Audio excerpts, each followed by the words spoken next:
പ്രണയം തകർന്നതിലുള്ള വൈരാഗ്യം തീർക്കാൻ ആൺസുഹൃത്തിനെയും കൂട്ടുകാരെയും പീഡനക്കേസിൽ കൊടുക്കാൻ 10ാം ക്ലാസ്സുകാരി മെനഞ്ഞത് സിനിമാ കഥയെ വെല്ലുന്ന കെട്ടുകഥകൾ. കണ്ണൂർ നഗരത്തെ മുൾമുനയിൽ നിർത്തിയ പീഡന പരാതി വ്യാജമാണെന്ന് തെളിഞ്ഞതോടെ പോലീസും നാട്ടുകാരും ഒരുപോലെ അമ്പരപ്പിലാണ്.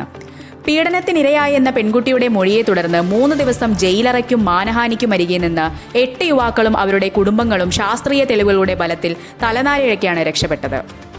തന്റെ ആൺസുഹൃത്ത് പീഡിപ്പിക്കുകയും നഗ്നചിത്രങ്ങൾ പകർത്തി മറ്റു സുഹൃത്തുക്കൾക്ക് കാഴ്ചവെക്കുകയും ചെയ്തു എന്നായിരുന്നു 15-കാരി പോലീസിന് നൽകിയ ആദ്യ മൊഴി.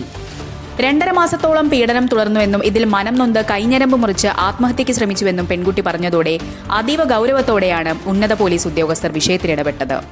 സംഭവത്തിൽ 3 പോക്സോ കേസുകൾ രജിസ്റ്റർ ചെയ്യുകയും 2 യുവാക്കളെ അന്നുതന്നെ കസ്റ്റഡിയിലെടുക്കുകയും ചെയ്തു. പയ്യാമ്പലത്തും മാഹിയിലും കാറിൽ കൊണ്ടുപോയി പീഡിപ്പിച്ചു എന്നായിരുന്നു മൊഴി. കസ്റ്റഡിയിലുണ്ടായിരുന്ന യുവാക്കളെ പോലീസ് വിട്ടയച്ചു. രജിസ്റ്റർ ചെയ്ത എഫ്ഐആറുകളിൽ പെൺകുട്ടിയുടെ മൊഴിയും ശാസ്ത്രീയ തെളിവുകളും ഉൾപ്പെടുത്തി കേസ് എഴുതിത്തള്ളാനുള്ള റിപ്പോർട്ട് ഉടൻ കോടതിയിൽ സമർപ്പിക്കും. കേസ്